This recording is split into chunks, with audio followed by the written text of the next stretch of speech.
Hello everyone, नमस्कार। Start करते हैं दोस्तों 4th ऑफ मे का एडिटोरियल। देखते हैं कि क्या है आज के एडिटोरियल में मेन।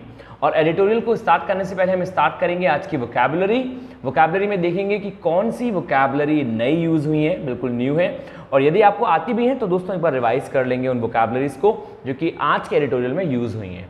और इन सभी से पहले स्टार्ट करेंगे एक और चीज़। मैं चाहूँगा कि जितने भी लोग यहाँ पे न्यू हैं, जो भी इस चैनल को देख रहे हैं, मुझे देख पा रहे हैं इस वीडियो को, और जिन लोगों ने सब्सक्राइब नहीं किया है दोस्तों, प्लीज़ सब्सक्राइब करें चैनल को, शेयर करें और लाइक करें। राइट, तो चलिए स्टार्ट करते हैं सबसे पहले एडिटोरियल की वोकैबुलरी से और देखना स्टार्ट करते हैं कि कौन सी है आज की न्यू वोकैबुलरी। आइए।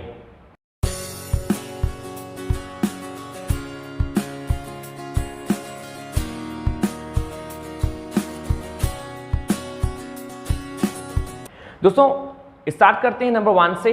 नंबर 1 है decisive, DECISIVE, decisive. And the meaning of decisive is settling an issue, किसी भी इशू को सेटल कर देना या निश्चय करना, डिटरमाइंड या रिसोल्यूट, मतलब निश्चित हो जाना, निश्चय कर लेना किसी भी चीज को लेकर, डिटरमाइंड हो जाना, या फिर कोई भी जो झंझट है, कोई इशू है, उसको सेटल कर लेना, यही कहलाता है डिसिसिव, DECISIVE। आपने कभी कभी देखा होगा एग्जाम्पल के तौर पर, डिसिसिव मैनर एक ऐसा व्यवहार जो कि सोचा समझा है, मतलब डिटरमाइंड है, रिसोल्यूट है, वही कहलाता है डिसिसिव। सेकेंड है दोस्तों ब्लैंकेट। वैसे तो ब्लैंकेट का मतलब होता है कंबल, जी हाँ, आप बचपन से पढ़ते आए हैं, ब्लैंकेट का मीन्स कंबल, लेकिन यहां ब्लैंकेट का मतलब वही है। कंबल क्या करता है? कंबल कवर करता है। तो यदि मैं आपसे कहूं ब्लैंकेट द इशू, तो मतलब सारे इश्यूओं को कवर कर लेना। तो यहीं पे ब्लैंकेट का मतलब होता है कवरिंग ऑल केसेस, कोई ऐसी चीज जो सभी चीजों को कवर कर ले, ढक दे, ब्लैंकेट कहलाता है। नंबर 3 है दोस्तों डिमॉन्स्ट्रेबली। डिमॉन्स्ट्रेबली का मतलब होता है बहुत ज्यादा क्लियर, स्पष्ट, अपीरेंट। कोई भी चीज जो आप डिमॉन्स्ट्रेट करते हैं, जो आप क्लियरली बोलते हैं, वही कहलाता है demonstrably. In a way that is clearly apparent, कोई भी चीज या कोई भी रास्ता जिसमें आप किसी भी चीज को बहुत स्पष्ट रूप में बयां करें, दिखाएं, डिमॉन्स्ट्रेबली। राइट। नंबर 4 है दोस्तों ससेप्टिबिलिटी। जी हाँ, susceptibility. And the meaning of susceptibility is कोई भी ऐसी टेंडेंसी, ऐसा रुझान जिसमें कोई भी चीज आसानी से अफेक्ट हो जाए, मतलब आसानी से प्रभाव होने वाली चीज कहलाती है ससेप्टिबिलिटी। मतलब आसानी से कोई चीज प्रभाव हो जाए, कोई भी चीज, किसी भी इंसान का नेचर है, कोई भी इंसान, तो वही कहलाता है ससेप्टिबिलिटी या ससेप्टिबल नेचर। फिर से रिपीट करूंगा, कोई चीज जो किसी के प्रभाव में आके बहुत जल्दी प्रभावित हो जाती है, वही कहलाती है ससेप्टिबिलिटी। नंबर नेक्स्ट दोस्तों कनंड्रम्स। जी हाँ, बहुत ही पॉपुलर वर्ड है लेकिन बहुत ही लेस नोन है। तो कनंड्रम्स का मतलब होता है प्रॉब्लम्स, जो प्रॉब्लम्स होती हैं, डिफिकल्टीज होती हैं, वही कहलाती हैं कनंड्रम्स। नंबर 6 है दोस्तों वॉयफुली, WOEFULLY। वॉयफुली का मतलब होता है सॉरो, मतलब दुख, दर्द, संकट कहलाता है वॉयफुली। नंबर 7 है आउटस्ट्रिप्ड। आउटस्ट्रिप्ड का मतलब होता है मोर सक्सेसफुल, बहुत ज्यादा सक्सेसफुल हो जाना किसी भी चीज में, या इतना सक्सेसफुल हो जाना कि किसी चीज से आगे निकल जाना, यही कहलाता है आउटस्ट्रिप्ड। आउटस्ट्रिप्ड, स्ट्रिप्ड के बाहर चले जाना, किसी रेखा से बाहर हो जाना। नंबर नेक्स्ट है दोस्तों number 8 rife, RIFE। The meaning of rife is in an unchecked और वाइड स्प्रेड मैनर, मतलब बहुत ज्यादा फैला हुआ, या फिर किसी भी चीज को चेक ना किया हो और फैल गया हो, वही कहलाता है रिफ, RIFE। ये है 8 वोकैबुलरी। 2 मोर। नंबर 9 है दोस्तों नास्केंट, NASCENT, नास्केंट। And the meaning of नास्केंट is earliest stages of development, किसी के डेवलपमेंट की जो प्रारंभिक स्टेजेस होती हैं, जो प्रारंभिक चीजें होती हैं, वही कहलाती हैं नास्केंट, मतलब अर्लीस्ट स्टेजेस, प्रारंभिक stages. And the 10th number last one vocabulary discourse, DISCOURSE। बहुत फेमस वर्ड है दोस्तों। इसका मतलब होता है सीरियस स्पोकन और डिस्कशन, मतलब किसी भी चीज पर डिस्कशन करना या बोलना, मीटिंग रखना, बातें करना सीरियसली, यही कहलाता है डिस्कर्स, DISCOURSE। तो ये थी दोस्तों 10 वोकैबुलरी। इनको एक बार फिर देख लीजिए और इनका स्क्रीनशॉट ले लीजिए, क्योंकि यही वोकैबुलरी अब आपकी यूज होंगी इस पैराग्राफ में आने वाले एडिटोरियल में, और मीन लगाते हैं कि क्या मीन है इनका। ठीक है, तो आइए देखते हैं राइटर ने क्या लिखा है। तो दोस्तों यहां से स्टार्ट हुआ है हमारा passage editorial. Weighing the evidence, जो सबूत हैं उनको अच्छे से तोलकर या नापकर, मतलब कोई सबूत है, कोई एविडेंस है। वेइंग, वेइंग का मतलब क्या हो गया, तोलना या नापना। आईएनजी लग गया मतलब पार्टिसिपल बन गया। तो पार्टिसिपल का मतलब क्या होता है, पार्टिसिपल का मतलब होता है कि जहां सेंटेंस में, वर्ड में लास्ट में मीनिंग निकलता है कर, पर, मर और जर। जी हाँ, एग्जैक्टली जो पार्टिसिपल वाले वर्ड्स होते हैं उनमें लास्ट में निकलता है मीनिंग कर, मर, जर पर। तो भाई जैसे कहा वेइंग द एविडेंस, मतलब एविडेंस मतलब सबूतों को तोल कर अच्छे से, मतलब कोई भी काम करना है तो पहले उस पर जो एविडेंस आए हैं, जो सबूत आए हैं उनको देख लीजिए, उसके बाद कोई डिसीजन लीजिए। आगे क्या कहा गया, ऑन एससीज ऑर्डर, जो सुप्रीम कोर्ट का, दोस्तों ये एपोस्ट्रोफी एस लगा हुआ है, इसका मतलब क्या हो गया, पॉजेसिव केस यूज कर रहे हैं यहाँ पे। तो सुप्रीम कोर्ट का जो ऑर्डर है किसके अगेंस्ट में, अगेंस्ट फोर्सिबल वैक्सीनेशन, कि भैया वैक्सीनेशन करवाना ही करवाना है। ये जो फोर्स पैदा हो गई है कि नहीं ठीक है, जो भी वैक्सीनेशन नहीं करवाएगा उसको जॉब नहीं मिलेगी, या कंपनी में बैठाया नहीं जाएगा, या फिर आप यात्रा नहीं कर सकते हैं। तो सुप्रीम कोर्ट ने इस बात पे कोई ना कोई ऑर्डर निकाला है, वही ऑर्डर हमें देखना है कि क्या है, कोई राहत मिली है या फिर कुछ गड़बड़ हुई है। तो वही कहा ऑन एससीज ऑर्डर अगेंस्ट, किसके अगेंस्ट में, किसके खिलाफ, फोर्सिबल वैक्सीनेशन, जो वैक्सीनेशन लगवाया जाता है, जो पेंडेमिक में वैक्सीनेशन हो रहा है फोर्सिबल तौर पे, तो वो क्या है उसको समझाया गया है इसमें। दोस्तों आगे कहा गया है इमर्जिंग एविडेंस। यहां पे दोस्तों इमर्जिंग का मतलब है जो उभरता हुआ गवाह है, मतलब उभरते हुए, इमर्जिंग मतलब जो सामने आ रहे हैं, तो उभरते हुए गवाह, नॉट प्रेसिडेंट्स, कोई एग्जाम्पल नहीं, मस्ट गवर्न इंडियाज पॉलिसी, तो उनको क्या चाहिए, उनको चाहिए कि वो गवर्न करें, मस्ट गवर्न इंडिया की पॉलिसी ऑन वैक्सीनेशन, वैक्सीनेशन पर। तो भाई क्या मतलब है, यहाँ पे साफ साफ समझाया है राइटर ने कि जो उभरते हुए गवाह हैं वो, उनको चाहिए कि वो गवर्न करें, मतलब वो गवाह जो हैं वो गवर्न करने चाहिए भारत की जो पॉलिसी है वैक्सीनेशन पर। उन गवाहों से मालूम पड़ेगा कि जो भारत की जो वैक्सीनेशन की पॉलिसी है वो कैसी है, क्या वैक्सीनेशन आगे बढ़ाया जाना चाहिए या फिर नहीं, और यदि नहीं तो क्यों, और यदि हाँ तो फिर क्यों। तो यही बात कही गई है राइटर के द्वारा। आगे देखते हैं कि इसको स्पष्ट रूप में कैसे समझाया गया है। दोस्तों आइए मेरे संग पढ़ना चालू करेंगे, या फिर आप पहले भी पढ़ सकते हैं। The supreme court in a decisive order has laid out, laid out का मीन्स आप ध्यान रखेंगे, किसी भी चीज को स्टेब्लिश करना, सामने रखना कहलाता है laid out. A fine balance between individual liberty and the state's right to impose restrictions in the interest of public safety. भाई साफ साफ कहा है कि सुप्रीम कोर्ट ने एक डिसिसिव ऑर्डर जो है हैज लेड आउट, स्टेब्लिश किया है, सामने लाया है। अ fine balance between, supreme court ने एक फाइन बैलेंस बैठाया, एक बहुत बढ़िया बैलेंस बैठाते हुए, किस किस के बीच में, बिटवीन इंडिविजुअल लिबर्टी, हर एक इंसान की जो स्वतंत्रता है उसको लेकर, एंड और जो स्टेट के राइट हैं, जो स्टेट मतलब राज्य के जो अधिकार हैं उनको लेकर, उन दोनों के बीच में जो बैलेंस बैठाया है सुप्रीम कोर्ट ने, ऐसा एक ऑर्डर निकाला है। तो भैया स्टेट के जो राइट है वो क्या है, टू इम्पोज रिस्ट्रिक्शंस, कि रिस्ट्रिक्शंस को लाद देना इन the interest of public safety, public safety के तौर पर। मतलब साफ साफ कहिए, दो तरह के लोग हैं, एक तो वो हैं जो लिबर्टी रखते हैं, भाई हमें वैक्सीनेशन नहीं करवाना, मतलब हम जैसे हैं ठीक है हम बच जाएंगे, और एक वो लोग हैं जो कि स्टेट की पॉलिसी को फॉलो कर रहे हैं, या फिर स्टेट ये कह रहा है कि भाई तुम्हें वैक्सीनेशन करवाना पड़ेगा, ये रिस्ट्रिक्शन है, ये तुम नहीं करवाओगे तो ऐसा होगा तुम्हारे साथ। तो सुप्रीम कोर्ट ने कोई जजमेंट निकाला है इन दोनों के हितों को ध्यान में रखते हुए, इन दोनों को बैलेंस में रखते हुए।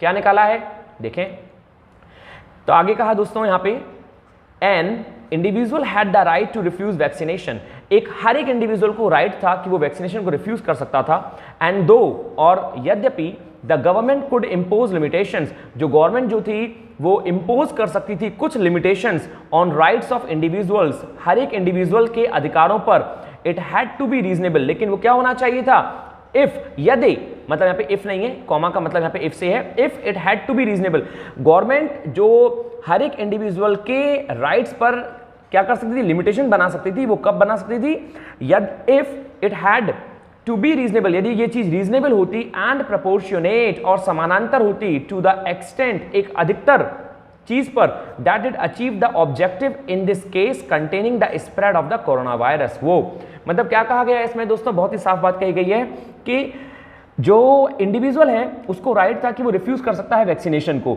लेकिन उसी जगह गवर्नमेंट को भी राइट था कि वो इंपोज कर सकती थी इंडिविजुअल्स के राइट को, मतलब इंडिविजुअल्स, हर एक व्यक्ति के जो राइट थे उनकी लिमिटेशंस बढ़ा सकती थी, उनको लिमिटेशंस लगा सकती थी, क्या कह के कि भाई जो स्प्रेड ऑफ कोरोना वायरस है तो हो सकता है कि वो कोरोना वायरस जो है वो फैल जाए आपसे लोगों को, तो इसलिए जरूरत है कि हर एक इंडिविजुअल को वैक्सीनेशन करवाना बहुत जरूरी है। ये रीजनेबल पक्ष लेके ये कहकर कि भाई खतरा तुम्हें नहीं है लेकिन खतरा किसी और को तो हो सकता है तुम्हारे कारण, तो इसीलिए उसने कहा रीजनेबल एंड प्रोपोर्शनेट, मतलब रीजनेबल रीजन देके और प्रोपोर्शनेट रीजन देके यदि गवर्नमेंट चाहे तो वो जो इंडिविजुअल के राइट हैं उनमें लिमिटेशंस लगा सकती है, राइट। तो यहाँ पे दोनों ही बातें कही है राइटर ने कि भैया आपका जो अधिकार है आप उसकी भी बात कर सकते हैं लेकिन गवर्नमेंट भी ठीक कर सकती है, क्योंकि यदि गवर्नमेंट को लगता है कि आपके कारण कुछ और हो रहा है तो वो हितों को ध्यान में रखते हुए, जो ऑब्जेक्टिव हैं जो अचीव करने हैं उनको ध्यान में रखते हुए, जो स्प्रेड हो रहा है कोरोना वायरस, जो बढ़ रहा है, जो फैल रहा है, उसको ध्यान में रखते हुए वो आपकी स्वतंत्रता पर लिमिटेशन लगा सकती है। आगे द करंट एविडेंस जो है, जो करंट एविडेंस मतलब सबूत हैं, the court reason suggested that unvaccinated individuals were no more likely to spread the virus than those vaccinated. मतलब साफ साफ कहा गया है कि भाई करंट सबूत आए, मतलब अभी के कुछ सबूत आए जिनमें दिखाया गया है कि जो लोग वैक्सीनेटेड नहीं हैं वो क्या कर रहे हैं, were no more likely to spread, वो ऐसे नहीं थे कि वो वायरस को फैला रहे हैं, बजाय उनके जो वैक्सीनेशन जिनको मिल चुका था। मतलब गवर्नमेंट ने साफ साफ दिखाया, सुप्रीम कोर्ट ने, कि अभी एविडेंस के तौर पे दिखाया गया कि जिन लोगों को वैक्सीनेशन नहीं लगा है उनसे कोई खतरा नहीं है, लेकिन जिनको वैक्सीनेशन लग गया है उनसे जरूर कोई ना कोई खतरा हो रहा है। मतलब कोरोना वायरस उनसे नहीं फैल रहा जिनको वैक्सीनेशन नहीं लगा। ये सब दखियानूसी वाली बातें हैं, ये सब गलत बातें हैं। आगे क्या कहना चाह रहा राइटर, देयरफॉर, और इसलिए people could not be denied access to public places, और इसीलिए लोगों को मना नहीं किया जाना चाहिए कि वो पब्लिक प्लेसेस पे ना जाएं, वो सर्विसेज ना करें, और रिसोर्सेज ऑफ बीइंग अनवैक्सीनेटेड, और या फिर वो उन प्लेसेस पे ना जाएं जो कि अनवैक्सीनेटेड, जहां पे कहा गया कि आपको अनवैक्सीनेटेड होके नहीं आना।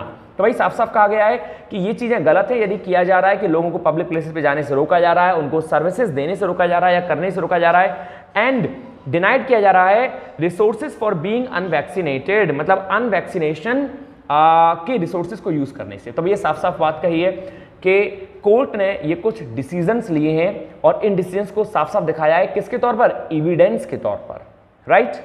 आगे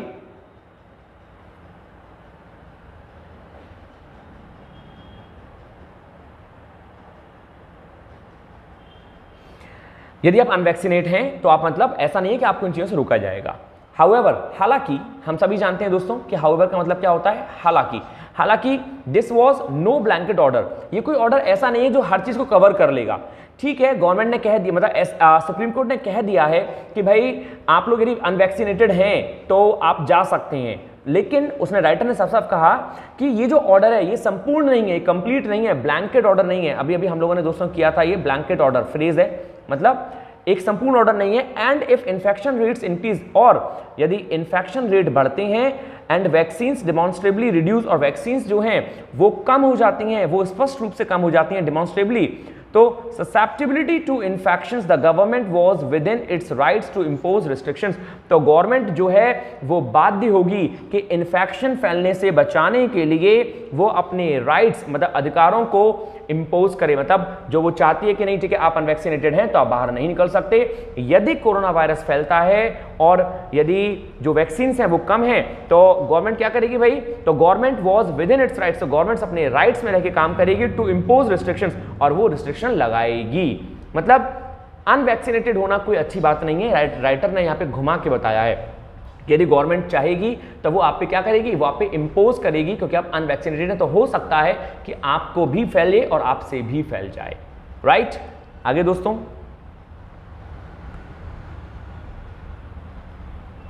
the order underscores scientific reasoning and that the pandemic also continues to pose tough. क्या कहा गया, जो ऑर्डर हैं जो अंडरलाइन करते हैं साइंटिफिक रीजनिंग को, एक वैज्ञानिक तर्क शक्ति को, एंड दैट, और क्या कि the pandemic also continues, pandemic जो है वो कंटिन्यू रहेगा टू पोज टफ, किसी भी टफ चीज को दिखाने के लिए, साइंस कॉनड्रम्स। दोस्तों यहाँ पे कॉनड्रम्स का मतलब होता है जो साइंस की पजल जैसी चीजें हैं, दैट जनरेट न्यू नॉलेज, जो जनरेट करती हैं न्यू नॉलेज को और चैलेंज करती हैं रिसीव्ड विजडम को, एंड चैलेंज रिसीव विजडम, जो विजडम, जो बुद्धिमानी, जो चीजें, जो ज्ञान इन सब चीजों को जानकर मिलता है। तो क्या कहा गया है इसमें दोस्तों, इसमें साफ साफ कहा गया है कि द ऑर्डर, जो सुप्रीम कोर्ट की तरफ से ऑर्डर आया है वो साफ साफ इंडिकेट करता है, दिखाता है कि scientific reasoning and that the pandemic also continues to pose tough, कि भैया जो साइंटिफिक रीजनिंग है और जो पेंडेमिक है वो कंटिन्यू करता है पोस्ट टफ, इस चीज़ों को दिखाने में बहुत ज़्यादा टफ तरीके से कि science conundrums that generate new knowledge and challenge received wisdom, कि साइंस जो पजल्ड है, मतलब जो साइंस की जो पजल चीज़ें हैं दैट जनरेट न्यू नॉलेज, जो जनरेट करती है, मतलब साइंस के द्वारा जाना गया कि भाई इसकी रोकथाम के क्या उपाय हैं, ये जो नॉलेज अदर चीजें जनरेट करती है एंड चैलेंज रिसीव्ड विजडम, और ये जो ऑर्डर है ये चैलेंज करता है रिसीव्ड विजडम को, मतलब जो विजडम मिला है, जो आंसर्स मिले हैं, जो सबूत मिले हैं उनके अनुसार ये चैलेंज करता है ऑर्डर। तो भैया ऑर्डर साफ साफ दिखा रहा है कि अंडरलाइन करता है कुछ चीजों पे कि साइंस की बातों को फॉलो करना पड़ेगा। आगे लास्ट ईयर, पिछले साल की बात है, इस समय India was besieged by the second pandemic, India जो है वो अफेक्टेड था, इंडिया जो गुजर रहा था सेकेंड पैंडेमिक के दौर से, एंड ऑल्सो वोफुली, और बहुत ही दुख पूर्वक, शॉर्ट ऑफ वैक्सीन से, मतलब इंडिया में बहुत मारामारी चल रही थी उस समय वैक्सीन की, बहुत ही कष्ट में लोग थे और इंडिया जो है वो सेकंड पैंडेमिक के दौर से गुजर रहा था। The central policy then was to rationalise, जो सेंट्रल की पॉलिसी थी वो उस समय क्या थी, to rationalise access to vaccine because demand outstripped supply, मतलब उस समय सेंट्रल की जो पॉलिसी थी वो थी कि भैया जो एक्सेस है वैक्सीन की तो उनको क्या किया जाए, उनको लॉजिकल बनाया जाए, मतलब वैक्सीन लाई जाएं, जो कि उस समय क्या चल रही थी vaccine, because demand outstripped supply, क्योंकि भैया जो डिमांड थी वो सप्लाई से आउटस्ट्रिप्ड, सप्लाई से ज्यादा चल रही थी। साफ साफ कहा कि भाई पिछली बार को यदि देखा जाए तो पिछली बार क्या हुआ था, वायरस बहुत तेज फैला हुआ था, वैक्सीन जो थी बहुत कम थी, तो जो वोफुली कंडीशन बना गई, मतलब बहुत ज़्यादा दुख में लोग हो गए, बहुत ज़्यादा कष्ट में लोग हो गए। तो ये जो चीज़ें ये बताती हैं कि भैया वैक्सीन की जो डिमांड थी उस समय बहुत ज़्यादा थी और सप्लाई बहुत कम थी, तो इन चीज़ों को देखते हुए हमें काम करना पड़ेगा। आगे कहा वाइल अवेलेबिलिटी, जबकि जो अवेलेबिलिटी है वॉज अ की फैक्टर, वो क्या थी, वो एक महत्वपूर्ण की फैक्टर है थी। It was also because scientific evidence showed, और ये इसलिए भी है कि साइंटिफिक एविडेंस जो है, जो वैज्ञानिक सबूत हैं, उन्होंने शो किया है vaccination stamped progression to severe disease, कि वैक्सीनेशन का जो प्रोग्रेशन है, जो रुका हुआ प्रोग्रेशन है टू सीवियर डिजीज के लिए, and the priority was to save life, और जो प्रायोरिटी थी वो क्या थी भाई, वो थी कि भैया किसी भी तरह से लाइफ को बचाया जाए, लाइफ को सेव किया जाए। तो राइटर ने साफ साफ कहा है, देखिए एक बात ध्यान रखेंगे दोस्तों, यहाँ पे जो दे रखा है ना, and the priority was to save lives, ये सेंटेंस यहां से जुड़ेगा, while availability was a key factor and the priority was to save life, मतलब जो अवेलेबिलिटी थी, किसकी अवेलेबिलिटी, वैक्सीन की अवेलेबिलिटी जो थी वो एक की फैक्टर थी, और जो सबसे इंपॉर्टेंट प्रायोरिटी थी वो क्या थी, लाइफ को सेव करना। ये एक सेंटेंस हो गया। बीच में उसने दिया कि इट वॉज ऑल्सो बिकॉज, मतलब ये जो अवेलेबिलिटी थी ये इसलिए भी थी क्योंकि scientific evidence showed, scientific evidence ने दिखाया, शो किया था वैक्सीनेशन स्टैम्प्ड प्रोग्रेशन, की जो वैक्सीनेशन लग रहा था लोगों को, मतलब इतने सारे लोग इकट्ठे हुए, इतने सारे लोग जो कोरोना वायरस से पीड़ित थे, तो सबको वैक्सीनेशन लगना था, लेकिन वैक्सीनेशन की कमी के कारण स्टैम्प्ड प्रोग्रेशन, स्टैम्प का मतलब होता है रुक जाना, प्रोग्रेशन का मतलब होता है प्रोग्रेसिव, वैक्सीनेशन जो था वो रुक गया था।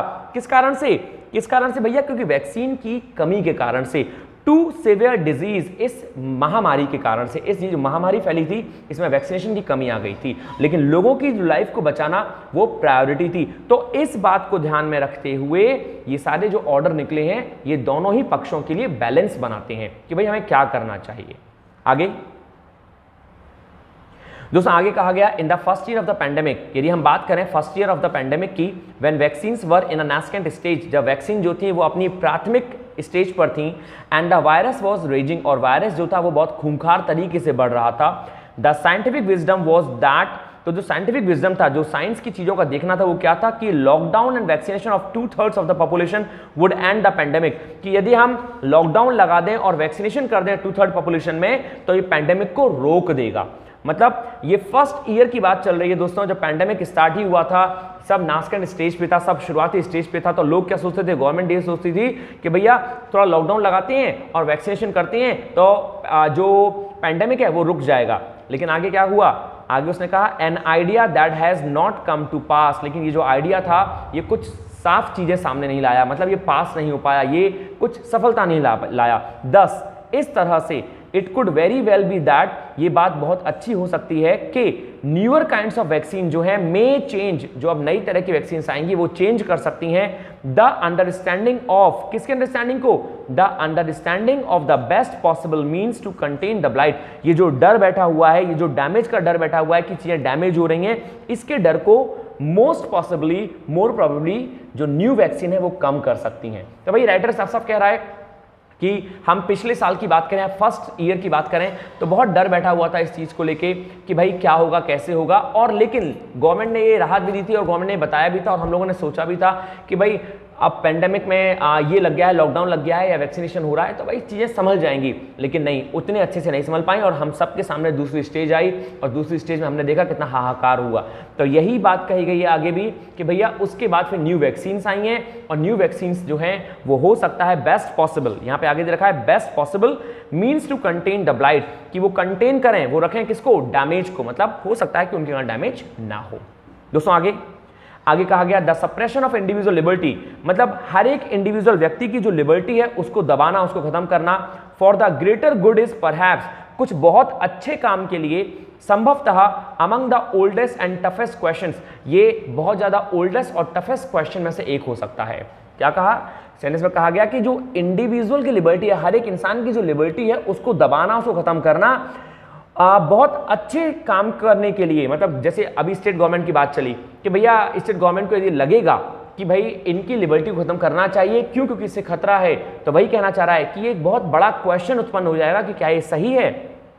और क्वेश्चन उत्पन्न क्या करता है, that democracy is grapple with, जिससे जो डेमोक्रेसी है वो झगड़ रही है। ग्रैपल का मतलब होता है सामना करना, स्ट्रगल करना। तो दोस्तों क्या हुआ पूरे का मीन, पूरे का मतलब ये होगा कि इंडिविजुअल लिबर्टी जो है, इंडिविजुअल मतलब सभी की जो व्यक्तिगत स्वतंत्रता है उसको दबा देना कुछ बहुत अच्छे के लिए, संभवतः अमंग द ओल्डेस्ट, मतलब बहुत पुराना और बहुत टफ क्वेश्चन हो जाएगा ये, that democracy is grapple with, जिससे डेमोक्रेसी जो है वो क्या करेगी, वो फाइट करेगी। एंड बियॉन्ड द ऑर्डर्स, और जो ऑर्डर्स हैं उनके परे, उनके आगे देखें तो इट इज जुडिशियल रीजनिंग, ये बात बहुत ही जुडिशियल मतलब बहुत ही बौद्धिक तर्क संगत हो सकती है कि दैट जो इन्फ्लुएंसेस पॉलिसी, जो पॉलिसी को इन्फ्लुएंस करती है, एंड फ्यूचर डिस्कर्स, फ्यूचर के बारे में डिसीजन लेती है, डिस्कशन करती है, when the facts on the ground change, जब फैक्ट्स आते हैं किसके लिए, ग्राउंड पर कुछ चेंज करने के लिए। भैया साफ साफ कहा गया है कि जो इंडिविजुअल लिबर्टी है उसको यदि हम सप्रेशन कर दें तो ये बहुत बड़ा क्वेश्चन खड़ा कर देगी, और चूंकि क्वेश्चन खड़ा कर देगी तो डेमोक्रेसीज के लिए ये ग्रैपल विद हो जाएगा। मतलब जो डेमोक्रेसी है, आप एक तरह कहते हैं कि प्रजातंत्र है, और प्रजातंत्र को क्या करना पड़ रहा है, स्ट्रगल करना पड़ रहा है, ग्रैपल विद करना पड़ रहा है, तो बहुत बड़ा क्वेश्चन मार्क पैदा कर देती है। और यदि हम इसके पार भी यदि देखें तो हम पाएंगे कि जो जुडिशियल चीजें हैं कि भैया जो जज लोग जो बुद्धिमानी से डिसीजन ले रहे हैं वो इन्फ्लुएंस करती है पॉलिसी को और फ्यूचर के बारे में बताती है। When the facts on the ground change, जब फैक्ट्स जो हैं ग्राउंड पे आते हैं, जो बताते हैं कि भैया अभी चीजें सामान्य नहीं है, ये चीजें अलग हैं, ये चेंज हो चुकी हैं, तब हम जुडिशियल चीजों को बुद्धिमानिक तौर पे देखते हैं और उनको एक्सेप्ट करते हैं। आगे क्या कहा गया, द अथॉरिटीज मस्ट कीप, जो अथॉरिटीज हैं उनको रखना चाहिए साइंटिफिक एविडेंस को, मतलब साइंटिफिक वैज्ञानिक सबूतों को एट द फोरफ्रंट, सामने की ओर, when they take decisions, जब वो डिसीजंस लेते हैं, that affect individual choices, जो अफेक्ट करती हैं इंडिविजुअल की चॉइसेस को। मतलब अथॉरिटीज को राइटर सेशन देना चाह रहा है कि अथॉरिटीज को चाहिए कि भैया वो साइंटिफिक एविडेंस सामने रखें सभी के, when, कब, जब डिसीजंस अफेक्ट करते हैं इंडिविजुअल की चॉइसेस को। मतलब आपने जो भी चीज सोची है और यदि हमें वो चीजें क्या कर रही हैं, अफेक्ट कर रही हैं, तो भाई साइंटिफिक आप एविडेंस लाएं कि क्या वास्तव में ये बात सही है, हम तो साइंटिफिक चीजों को मानेंगे। तो राइटर ने यही कहा कि आपको साइंटिफिक एविडेंस रखने चाहिए, फोरफ्रंट करने चाहिए सामने कि क्या चीजें सही हैं, हम जब भी उनको देखेंगे। राइट। तो दोस्तों ये था यहाँ तक का एडिटोरियल। मैं आशा करता हूँ कि आपको समझ में आया होगा। यहाँ पे कंप्लीट हो गया, थोड़ा शॉर्ट था, छोटा था, बड़ी जल्दी खत्म हो गया, लेकिन सिंपल था। लेकिन सिंपल का मतलब ये नहीं होता दोस्तों कि मैं आपसे ये कहूँ कि ये आसान था। इसमें बहुत सारे वर्ड थे, आउटस्टेट, बिसीज्ड, कॉनन्ड्रम्स, अंडरस्कोर, ससेप्टिबिलिटी या नास्केंट, ब्लाइट। आपको इनको समझना है। इस एडिटोरियल को दोबारा देखेंगे, यदि कहीं कोई दिक्कत है तो मुझसे आप क्वेश्चन करेंगे, मुझसे पूछेंगे।